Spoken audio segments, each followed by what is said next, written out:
and we'll fly.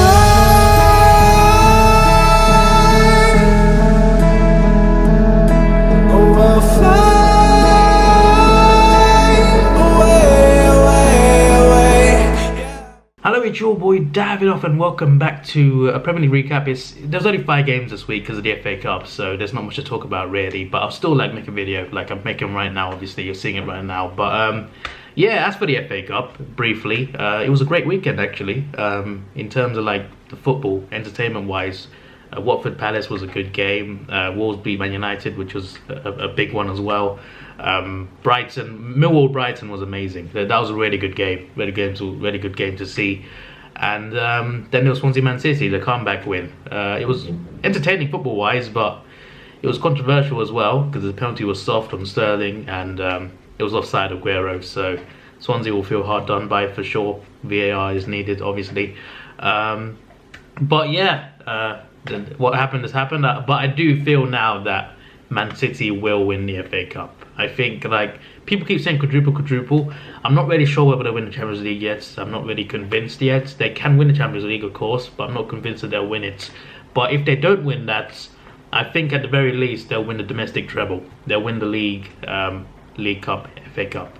Now Liverpool might stop them in the league. That is still possible. Obviously, Liverpool can still win the league. But at the moment I'm thinking City win the treble domestically and maybe the quadruple, possibly, but I'm not too sure yet.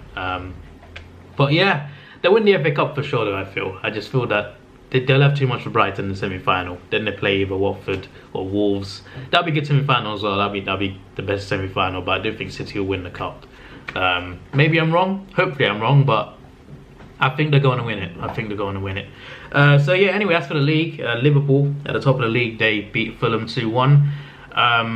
Yeah, Fulham could have got something out of the game really. They were quite unlucky at times. Obviously, they got a bit of luck, to be fair, to get back in the game. The Van Dijk error, terrible error from him. He's been so good this season, but that was a terrible error, obviously. It happens. I feel like he could be a Player of the Year contender though. It's either him or Sterling, isn't it? That's what people are saying, and I think I agree. It's going to be one of those two. I'd say they're going to decide it based on who wins the league, but I feel like the league won't be decided by the time they vote for Player of the Year. So yeah, I don't know how that's going to go. I feel like people at award shows, they favour attacking players. I guess we'll see. They're both having great seasons, but yeah, I felt the penalty to win it was soft. There was contact there. The goalkeeper was stupid. He should not have put his arm around Mane like that. You're inviting trouble, aren't you? He went down theatrically and a bit easily. That's why I said it was soft. But there was contact, so you know what can you do? Liverpool won obviously, and that's a very good win for them. Fulham had some fight in them. They showed some fights. So did Huddersfield actually. Huddersfield, they were 3-1 up at West Ham and lost 4-3. Now I think Fulham and Huddersfield definitely going down, but they wanted to fight still, but they're both quite unlucky not to get something out of their games. But yeah, Huddersfield should have done better though, for sure, defensively. West Ham did so well to win that game. And yeah, that's 2 games covered right there already, and there's only been 5. Everton beat Chelsea 2-0. Now this is massive. This is huge for Arsenal, United and Tottenham, because it was very close between these 4 teams for the top 4 race.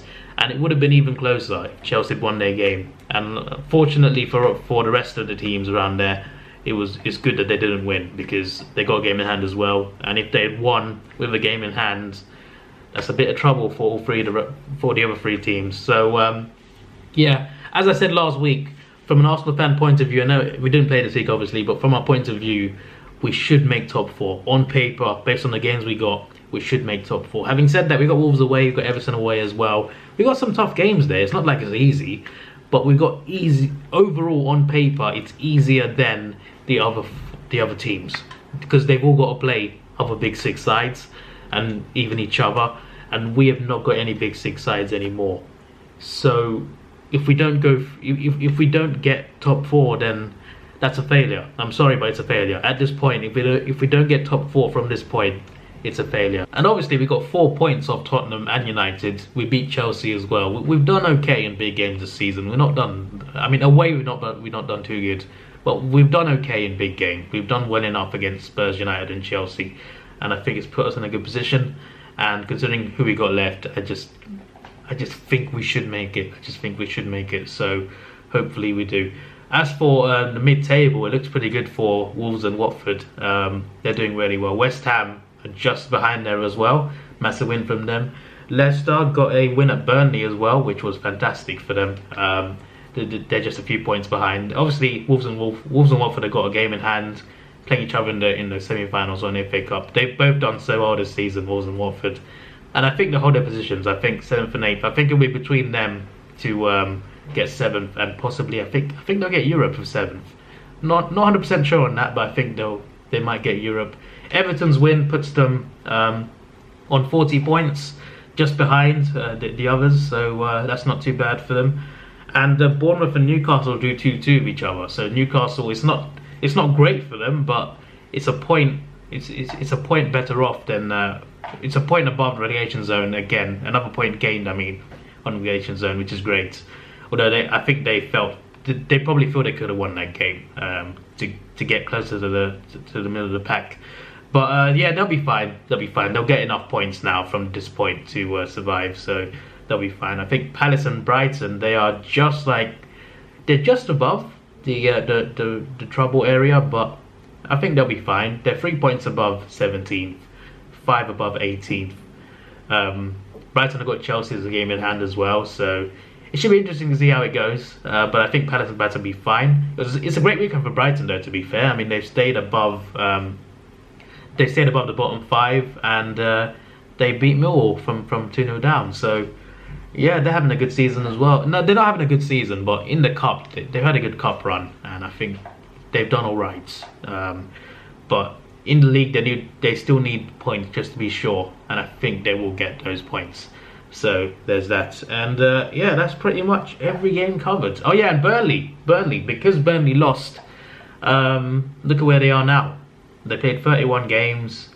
Southampton, on paper, should survive actually, based on what games they got. But Burnley, their last 4 games are like Chelsea, Arsenal, Everton, and they got some big games the last 4 games. They played big 6 sides in 3 of them, and Everton away on top of that. And they've also got to play Cardiff as well. That might be decisive, that game. So yeah, and Cardiff got a game in hand as well on Burnley. So Burnley are in trouble at the moment. At the moment, I'm thinking I said this last week anyway, but I'm thinking either Burnley or Cardiff go down with Fulham and Huddersfield. We'll see what happens. This was your boy Davidoff. Please like, share, subscribe. Thanks for watching. Have a good day, and see you.